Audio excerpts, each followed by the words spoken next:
In this video, we're making a Dumbo inspired recipe that comes from the Cooking with Magic cookbook, and it's called Friendship Building Peanut Bars. So there is no picture, it's just the recipe, so I have no picture to share with you, but it's peanut bars. So I've got some stuff here. I've got some dry mixture right here all ready to go. It's some flour and sugar and salt. And then I'm getting ready to melt some things in the oven. Yeah, melt some things in the oven. I'm getting ready to melt some butter and things on the stove top, and then I'm gonna mix together and I'm gonna bake these bars, and then there's like a peanut butter frosting. Obviously this uses like peanuts and peanut butter and things like this, so this is definitely not a recipe that is approved for those of you who may have allergies. All right, let's get started.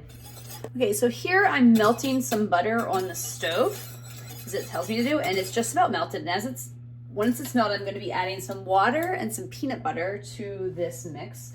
And then I'm going to let it kind of boil and then simmer and then let it cool for a few minutes before I do something else. All right, let's start with the peanut butter. Ooh. There we go. And some water. Now let's whisk it together. And it does say to use creamy peanut butter. I used an all-natural creamy peanut butter. I didn't want the added sugar and stuff, so I usually avoid certain brands because I don't necessarily like all the extra sugar and stuff that they put in those peanut butters. Okay, I think that's all whisked together. And it says bring it to a boil over medium-high heat. Let it simmer for about 30 seconds, and then I'm gonna let it cool. While I'm doing all that, I'm going to start working on the next step. All right, so here I have one of my dry mixtures, which is basically the flour and stuff. Here I have an egg mixture with some buttermilk and a few other ingredients. Now what I'm going to do now is take the peanut butter mixture, and this is what I made on the stove, and I'm going to add it to the dry mixture here. Switch my bowls around, and then we're going to add this to that. So I'm going to read my instructions one more time, make sure I'm doing this right. Add the cool peanut butter mixture to the flour mixture, stirring until combined.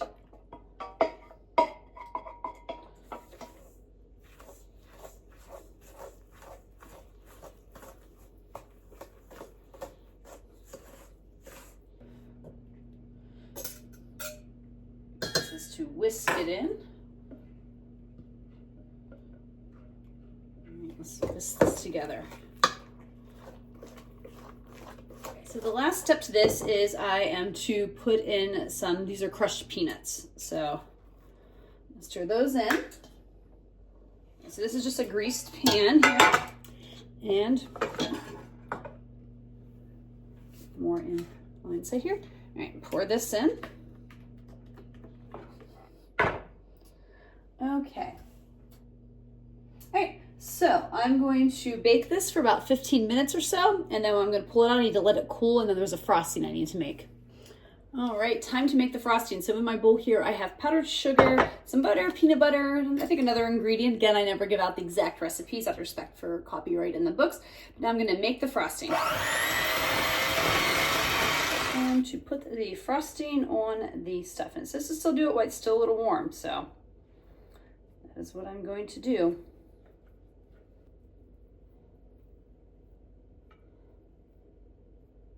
I'm not going to mess with it too much, so I didn't quite get it all over everything. I think maybe I over whipped the icing just a little bit. I should have left it just a little bit more runnier, but either way, I think it's going to be all right. The last ingredient is it calls to put some crushed up peanuts on it. I'm just going to sprinkle it on a little bit of it, lightly.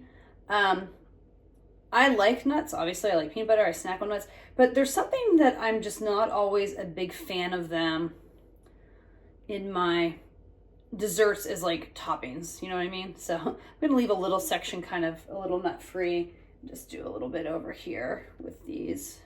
I'll just leave that little section nut free. Okay, so I need to let this chill completely, and then I can cut it into squares and try it.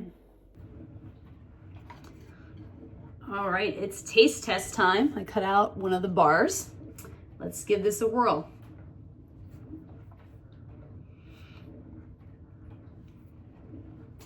Yeah, that's pretty good. I mean, I love the peanut butter flavor.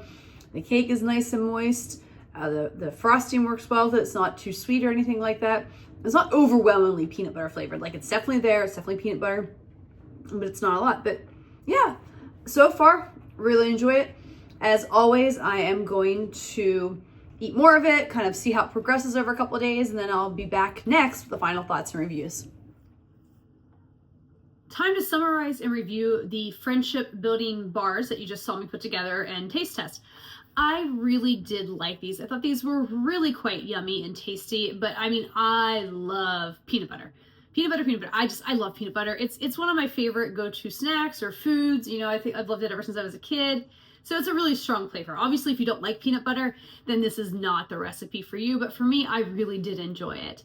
And it was really tasty. My husband liked it as well. And I just thought that the bars turned out really good. I was a fan overall. That's what I'm saying. I was a big fan. That being said, let's get into the rankings and the reviews of these bars.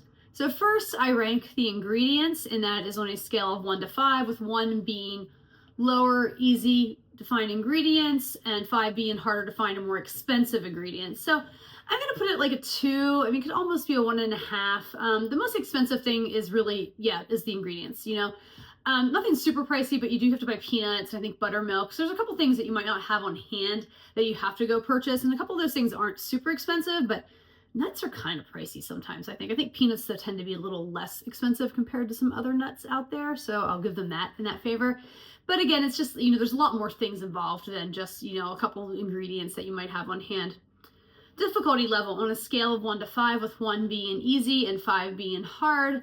I think this is a 2, maybe a 2.5. I really didn't find it difficult, but there were several steps involved. You know, as you saw, I had to melt some stuff on the stovetop. I had to mix the dry ingredients and have a bowl of the other things. So I had to kind of mix things in different containers or bowls and then put it all together, which took a little bit more time than maybe just using like a traditional cake mix or something along those lines, where you just kind of throw everything in a bowl and mix it together. So that's why I'm ranking it a little bit higher, but I really didn't find it super difficult to do any of these things. And then would I make this again on a scale of 1 to 5, with 1 being absolutely not and 5 being absolutely all the time? It's a 4 for me. I really did like it. I liked it a lot. It's not gonna be something I make all the time, but it's definitely something I am going to make again someday, and I found it really tasty. And that's my review on this video.